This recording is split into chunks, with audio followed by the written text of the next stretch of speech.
only the girl students outside. No? So there is a specific reason for that. Now, these two men and one sir, they have come from an NGO, a non-government organization which deals with the protection of girl child. So today they are here to make you learn some self-defense techniques, something which is related to your security and safety. So kindly listen to them carefully and understand and adapt what they are trying to teach you. Right? Thank you.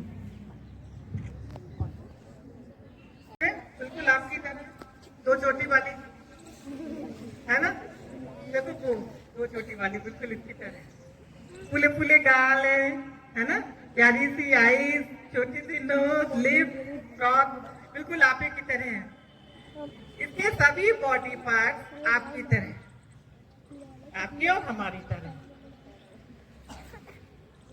परंतु इसमें कुछ body parts ऐसे हैं जो ना हम देखते हैं, ना हम किसी को दिखाते हैं, ना हम नाम लेते हैं, ना हम किसी के मुंह से उनके नाम सुनते हैं। और वो कौन से बॉडी पार्ट्स हैं, आप लोग प्लीज ध्यान से देखिएगा। पार्ट नंबर 1, समझ रहे हैं आप लोग?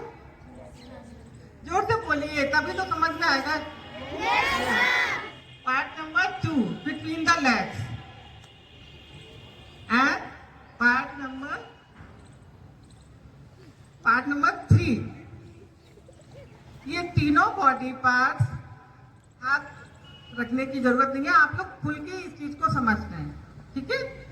ये तीनों बॉडी पार्ट्स ऐसे होते हैं कि अगर कोई इंसान आपकी इन बॉडी के पार्ट्स को टच करता है तो वो होता है हमारा दूसरा बैड टच। समझ रहे हैं आप लोग? First, second and third. Mummy को बताना है, मम्मी इनके किटी पार्टी गई है, कोई नहीं है घर में, पापा भी नहीं है ना, तो आप किसको बताएंगी?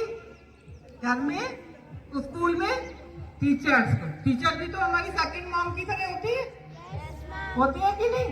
हम सारी बातें उनसे शेयर कर सकते हैं। तो हमें अपने टीचर्स को बताना है कि हमें, फिर चाहे वो फैमिली मेंबर ही क्यों ना हो, हमारा फैमिली मेंबर ही क्यों ना हो, हमें संकोच नहीं करना है। ये नहीं सोचना है कि वो बहुत बड़े अंकल, हमें इनकी शिकायत न करें। अगर आप चुप रहेंगे आपको पता है क्या होगा आपके साथ? आपका ध्यान सबसे पहली बात पढ़ाई से हट जाएगा। तो सबसे ज्यादा असर आता है हमारी पढ़ाई पर आता है, पढ़ाई से हट जाएगा, खेल से हट जाएगा, किसी से मिलने का मन नहीं करेगा, फिर धीरे धीरे हमें मेंटल डिसीज हो जाएंगे, हम डिप्रेशन का शिकार हो जाएंगे, एंजाइटी का शिकार हो जाएंगे। कई बार तो जब बहुत ज्यादा मतलब अंदर से हम दबा लेते हैं अपनी इन फीलिंग्स को, तो ब्रेन ट्यूमर तक हो जाते हैं। तो इन स्थितियों से बचने के लिए हमें इसकी शिकायत किसी ना किसी से जरूर करनी चाहिए, क्योंकि इसमें गलती आपकी नहीं है। अक्सर क्या होता है कि हम ये समझते हैं कि कहीं हमारी ही डांट ना पड़े, हम घर में बताएंगे तो ऐसा ना हो मम्मी हमें ही डांटे, तो हमें वहां पर वो भावनाएं नहीं लानी है। क्योंकि सजा किसको मिलनी चाहिए ये बताइए? उस इंसान को जिसने आपके साथ गलत किया। आपने तो नहीं किया ना, तो सजा किसको मिलेगी? उस गलत इंसान को। क्लियर हुआ दूसरा पैटर्न? बिल्कुल। और हमारी जो संस्था है, एनजीओ है, वो आप जैसी बच्चियों को एक सब्जेक्ट पढ़ाती है, उसका नाम है सेल्फ डिफेंस। पीछे तक आवाज आ रही है ना? तो जो जानकारी आज हम आप लोगों को देने वाले हैं उसको आप एक दोस्त की तरह में सुनिएगा, क्योंकि जब आप एक फ्रेंड की तरह सुनेंगी समझेंगी तभी आप उसे अच्छी तरह से समझ पाएंगे। तो फिर फ्रेंड्स स्टार्ट करें। फ्रेंड्स, जहाँ हम रहते हैं, कहाँ रहते हैं? जोर से बोलिए। झांसी तो रहते हैं, लेकिन हम कहाँ लंच करते हैं, कहाँ डिनर करते हैं, कहाँ स्टडीज करते हैं, कहाँ सोते हैं? घर में। यानी कि घर के अंदर का एटमॉस्फेयर, वहाँ का माहौल। और जहाँ हम शॉपिंग करने जाते हैं, कहाँ जाते हैं? मॉल में जाते हैं, मार्केट जाते हैं, वहाँ के आसपास का माहौल है ना। और जहाँ हम खेलने जाते हैं अपने फ्रेंड्स के यहाँ पार्क में, वहाँ का माहौल। एंड जहाँ पढ़ने आते हैं, कहाँ पढ़ने आते हैं? स्कूल में, वहाँ के अंदर का माहौल। यानी कि घर के अंदर और घर के बाहर, इन सभी जगहों पर दो तरह के इंसान रहते हैं, एक अच्छा इंसान और दूसरा बुरा इंसान। अब यदि हम ये आप लोगों से पूछें कि आप कैसे इंसान के साथ रहना चाहेंगे, तो आपका क्या जवाब होगा? अच्छे इंसान के साथ रहना चाहेंगे ना। क्यों क्यों रहना चाहेंगे? क्योंकि हमें कोई बताएगा? हाँ, कब कंफर्टेबल फील होता है। क्यों फील होता है? इसलिए क्योंकि हमें पता होता है कि उसकी फीलिंग्स हमारे लिए अच्छी है। वो हमें कभी रुलाएगा नहीं, कभी हमें दुख नहीं पहुंचाएगा, है ना, कभी हमें परेशान नहीं करेगा, हमेशा हमारी मदद करेगा।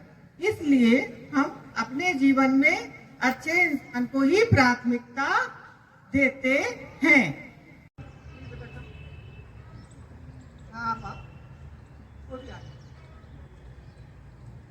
फॉर एग्जाम्पल, हम कोई अच्छा काम करते तो हमारी मम्मी हमें इस तरह से हेल्प करती है। Yes ma'am. तो कैसा फील करती है? कंफर्टेबल फील करते हैं ना। क्योंकि हमें ये भी पता है कि हमारी मम्मी की फीलिंग्स हमारे लिए अच्छी, इसलिए हमें मम्मी का टच इस तरह से भी मम्मी करती है तो भी अच्छा लगता है।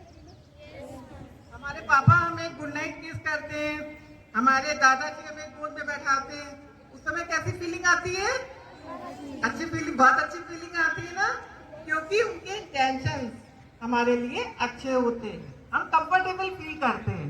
वो होता है हमारा सेफ टच, जैसे कि आप इसमें भी देख सकते हैं। हम फ्रेंड्स के साथ खेलते हैं, ऐसे टच करते हैं एक दूसरे को, टच करते हैं कि नहीं? आप देखिए, है ना। मम्मा पापा भी प्यार करते हैं, आप लोग देख सकते हैं। हाँ देखिए, है ना। हाँ, डॉक्टर हमें जब हम कभी बीमार होते हैं तो डॉक्टर भी हमें टच करता है, हमारी मम्मी की प्रेजेंस में। हमारी मम्मी की प्रेजेंस में डॉक्टर हमें टच करता है। हमारे पापा भी हमें इस तरह से हक कर सकते हैं, तो वो कौन सा टच होता है? गुड टच होता है कि नहीं? एंड जब हम छोटी बच्चियों को मम्मा नहलाती है तो जब वो हमें टच करती तो वो भी हमारा सेफ टच होता है। बस हम मम्मी पापा फैमिली मेंबर्स का इसलिए एग्जाम्पल दे रहे हैं क्योंकि हमारा समय ज्यादातर अपने घर में होता है, लेकिन अगर किसी बाहर वाले की भी भावनाएं हमारे लिए अच्छी हैं, जैसे कि टीचर्स हैं, हमारे फ्रेंड्स हैं, हमारे नेबर्स हैं, उनकी फीलिंग्स अगर अच्छी है और वो हमें टच करते हैं तो वो भी हमारा सेफ टच होता है, यानी कि गुड टच होता है। समझ रहे ना? ऐसा नहीं है कि फैमिली मेंबर्स का ही गुड टच होता है, बाहर वालों का भी गुड टच होता है, बशर्ते उनकी भावनाएं हमारे लिए अच्छी होनी चाहिए। और ये समझ हमें अपने अंदर विकसित करनी है कि हम सही और गलत की सही मायने में पहचान कर सकें। कई बार अंकल हमारे कुछ नहीं तो ऐसे हाथ रख लेते हैं ना, ऐसे में आप लोग क्या करते हैं? क्या करना है? तो कहना है अंकल प्लीज, हमने नहीं सुना, हमने फिर रख लिया। बेटा बेटा तुम्हारे बाल बहुत अच्छे हैं, ऐसे बातें करते, कौन से स्कूल में पढ़ते हो, आपके इतनी अच्छा, आपकी ड्रेस तो बहुत अच्छी है, ऐसे बातें कॉमन बातें करते हैं ना, क्योंकि वो आपसे क्लोज होना चाहते हैं। कई बार आपको चॉकलेट भी निकाल के देते हैं पॉकेट से, तो हमें खानी चाहिए क्या चॉकलेट? खाने पीने की चीज ऑफर करते हैं तो हमें लेनी चाहिए कि नहीं लेनी चाहिए ना, क्योंकि वो सेफ नहीं है, बिल्कुल भी सेफ नहीं है। और यदि वो बार बार मना करने पर भी नहीं मानते तो आपको खड़े हो जाना है और बिल्कुल सबके सामने कि ये अंकल हमको छू रहे हैं, सबसे बोलना है। जो ये नहीं सोचना कि हमारे मम्मी पापा नहीं, हम किससे बोले, वहां पर जो भी बैठे हैं आपके साथ और भी जो स्ट्रेंजर्स होते हैं उनसे बोलिए, आप किसी से बोलिए, हल्ला मचाइए, क्योंकि जब आप हल्ला मचाएंगे तो वो इंसान एकदम नर्वस हो जाएगा, आपसे उल्टा डरने लगेगा। इसलिए आपको डरने की जरूरत नहीं है। ये नहीं सोच रहे हैं कि वो अंकल बहुत टॉल है या बहुत एज में बहुत बड़े हैं तो हम शांत हो जाए। अच्छा, आप लोगों ने रानी लक्ष्मीबाई का नाम सुना है? हमने सुना है। वो आप ही लोगों की तरह थी, बिल्कुल आपकी तरह थी, कुछ भी उसमें खास नहीं था, लेकिन सिर्फ क्या था, उसके अंदर एक जज्बा था अपनी आत्म सुरक्षा का, अपने स्वाभिमान की रक्षा का। उसने सिर्फ अपनी ही रक्षा नहीं की बल्कि अपने देश की भी रक्षा की। उसी जज्बे को हमें अपने अंदर जगाना है। हम भी मनु बन सकते हैं अगर हम चाहे तो। समझ रहे हो? परेशानी से कभी मत कहो कि हमारा हौसला कितना बड़ा, बल्कि उल्टा उस अपराध से कहो कि हमारा हौसले बुलंद है, हमें डरने की जरूरत नहीं है। अपराध करने वाले से ज्यादा अपराध सहने वाला दोषी होता है। क्यों? क्योंकि वो हमारे साथ तो गलत करता ही है, दूसरे के साथ भी करता है, इससे हमारे समाज की सभी बच्चियों के साथ बुरा होता है। तो इसके जिम्मेदार कौन होते हैं? वो अपराधी से ज्यादा तो हम होते हैं, क्योंकि हमारी खामोशी उसके हौसले बुलंद करती है, उसकी हिम्मत को बढ़ाती है। उन्होंने देखा ये लड़की तो हमारी तरफ देख ही नहीं रही है, ये बच्ची, अब हम कैसे, तो बोले कि आओ बेटा तुम्हारे साथ सेल्फी ले। तो उसने बच्ची को अपने पास बुलाया,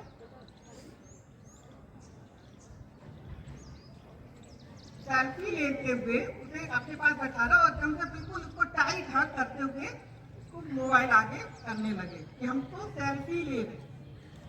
अब वो लेकिन असहज हो गई, क्योंकि वो समझ गई कि कुछ तो है जो नहीं होना चाहिए, डर गई एकदम से। फिर वो भागी, अपने घर से बाहर भागी और अपने पड़ोस वाली आंटी के घर जाके उसने कहा कि एक अंकल आए और वो हमारे साथ ऐसे ऐसे जबरदस्ती फोटो खींचने की कोशिश कर रहे हैं, मेरे पापा के दोस्त हैं। और जब वो आंटी उसके घर पर आई तो वो अंकल उनके घर से भाग चुके थे। अगर वो समय पे नहीं समझती और वो नहीं दौड़ती तो कुछ भी उसके साथ गलत हो सकता था कि नहीं?